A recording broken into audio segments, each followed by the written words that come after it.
Welcome to this briefing on the new editions of Technical Booklet F1 and F2, which provide guidance as to the conservation and fuel and power requirements of the building regulations in Northern Ireland. Enforcement of the building regulations is the responsibility of the district councils, and this includes interpretation of the regulations and technical guidance in the first instance. So this briefing is provided on a without prejudice basis. It also assumes that those following it have some familiarity with the existing provisions of Part F. The new Part F guidance has been published as an interim step forming part of a phased programme of uplifts intended over the coming years, subject to policy development processes and political approvals.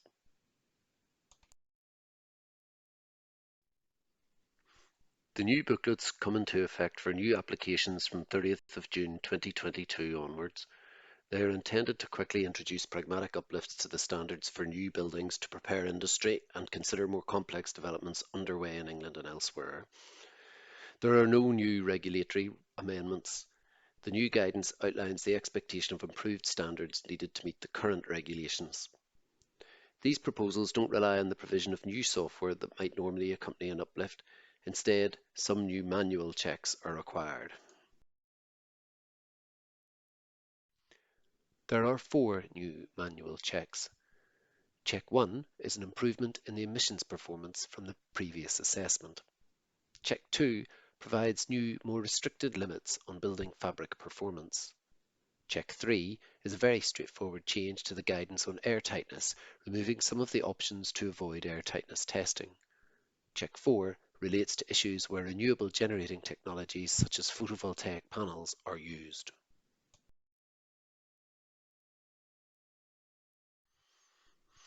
Where a new dwelling is constructed, Regulation 43B applies, and the new guidance now requires a betterment over the target emissions rate of 40% in the case of houses and 25% in the case of flats. The betterment percentages are different because there should be more scope to improve houses than flats, as houses have more fabric and roof per square metre of floor.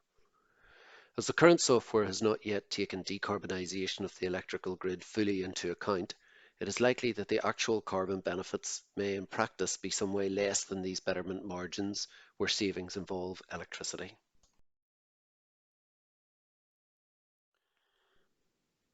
The percentage reduction on the TER achieved may be shown on the Building Regulations Compliance Report output from SAP software.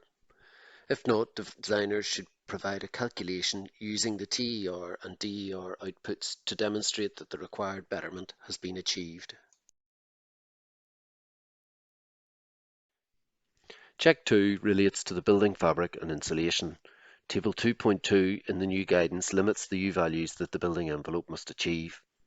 In the case of dwellings, the guidance also prescribes a maximum limit of openings, which should be no greater than 25% of the total floor area. Alternatively, a whole building area-weighted U-value calculation can be carried out if a design has additional glazing or some elements which don't quite meet the new elemental U-value. This still needs to match the performance as if the elemental U-values had been achieved. The extent and location of glazing and doors greatly impacts energy performance. The total area of all openings should be readily obtainable from the software outputs. In this case, it is some 22% of the floor area and no further assessment is required. If the total is more than 25% of the floor area, then improved glazing or compensatory U-value improvements elsewhere in the building will be required. Good daylighting is also important. The value of any under provision of openings will be limited under the SAP emissions assessment.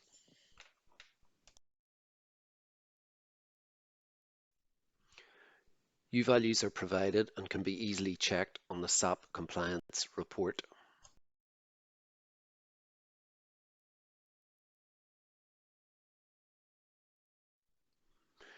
But the existing software reports may not show the new limits that the new guidance now requires, so these OK outputs may no longer be so reliable. In this case, the walls do not meet the new U-value limit of 0.18, so the whole building calculation is required. Floors and roof exceed their requirements and provide some compensation, but this needs checked.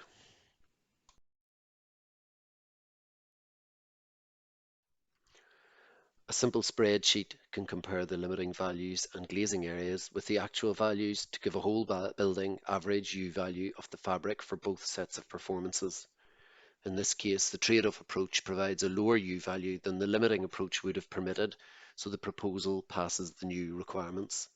The approach is in keeping with the assessment for extensions to dwellings outlined in Section 3 of Technical Booklet F1, and architects and assessors should be very familiar with this already. The new guidance removes the option on small developments to enter an assessed air permeability value of 15 cubic metres per hour per square metre. On larger sites, options for batch testing of dwellings and acceptance of assessed values based on those tests remain, with the previous penalty of 2 cubic metres per hour per square metre applied as before. The guidance has been reviewed to encourage an expectation of testing on most dwellings, but the previous limiting result of 10 cubic metres per hour per square metre remains. This will be reviewed in the next uplift alongside changes to the guidance to Part K on ventilation.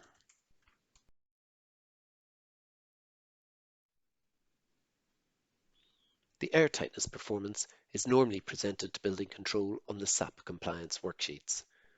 Whilst the entry of 15 may have been accepted previously, this now needs to be checked as it should no longer be permitted.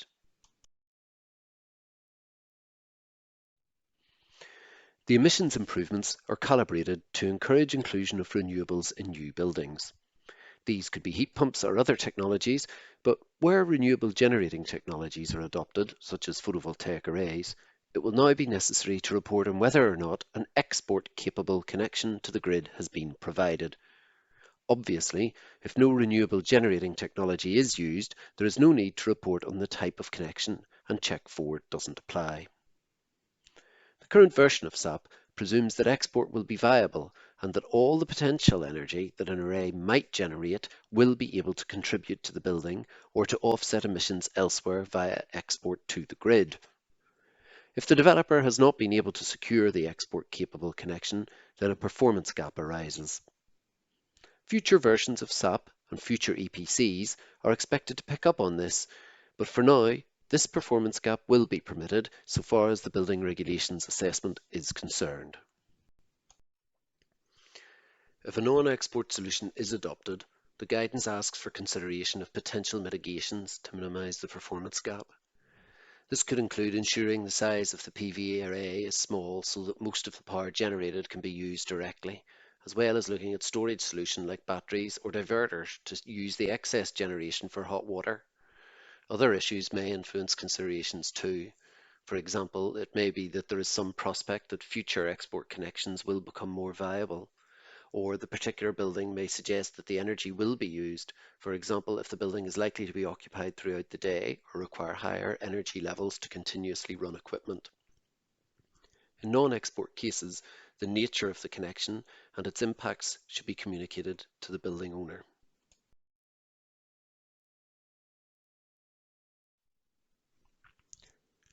For buildings other than dwellings, there are also four main checks, very similar to those for dwellings.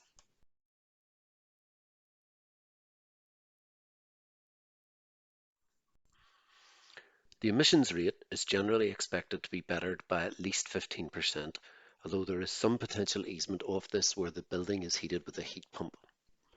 If the building is not new, then the betterment does not apply as NZ requirements are not applicable. In some cases, however, an emissions assessment may still be required. The most obvious example of this is where the emissions assessment is for an extension of more than 100 square metres and greater than 25% of the total useful floor area of the existing building. In this case, the 15% betterment requirement would not apply, but the BER would still need to be no greater than the TER.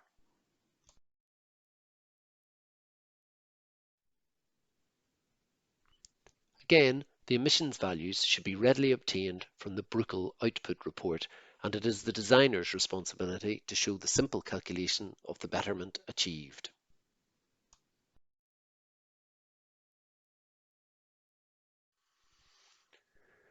The percentage betterment can be eased where the space heating is provided by a heat pump. This is applied on a pro rata basis.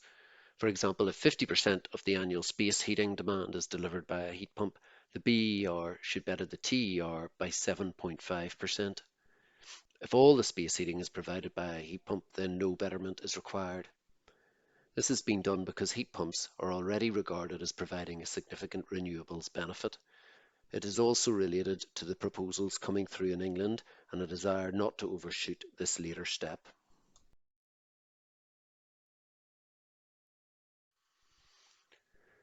The percentage betterment can be eased where the space heating is provided by a heat pump. This is applied on a pro rata basis. For example, if 50% of the annual space heating demand is delivered by a heat pump, the BER should better the TER by 7.5%. If all the space heating is provided by a heat pump, then no betterment is required. This has been done because heat pumps are already regarded as providing a significant renewables benefit. It is also related to the proposals coming through in England and a desire not to overshoot this later step. The fraction of the heat demand provided by heat pumps can be retrieved from the software outputs. In this example, 32% of the heat demand is provided by the heat pump, so the overall betterment requirement reduces from 15 to an 11% reduction from the TER. New limiting values for building fabric are provided in Table 2.3 of Technical Booklet F2 for buildings other than dwellings.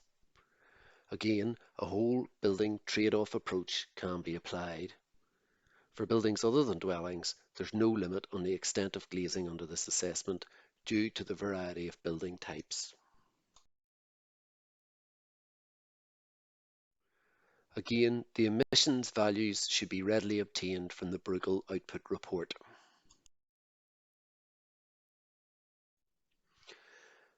Again, the limiting U values may not correctly correspond to the new Table 2.3 and need to be checked.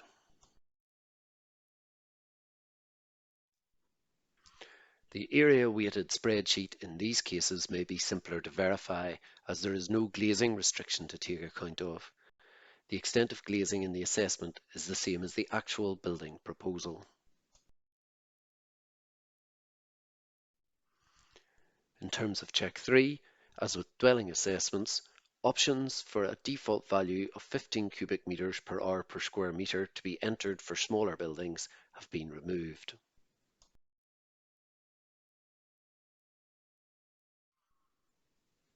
Again, the information should be readily available on the Bruegel report. Finally, the requirements for buildings other than dwellings are likely to encourage on-site renewable generating technologies. In line with the domestic provisions, Check 4 now means that it's necessary to consider if an export connection has been provided for in these cases. The considerations around this are again similar to the domestic position. The intent in both cases is to alert designers and building owners of the potential performance gap and to consider mitigations in non-export situations. Non-export connections are, however, acceptable without any penalty. Thank you for listening to this briefing. Further information, including answers to some frequently asked questions, are available on our website.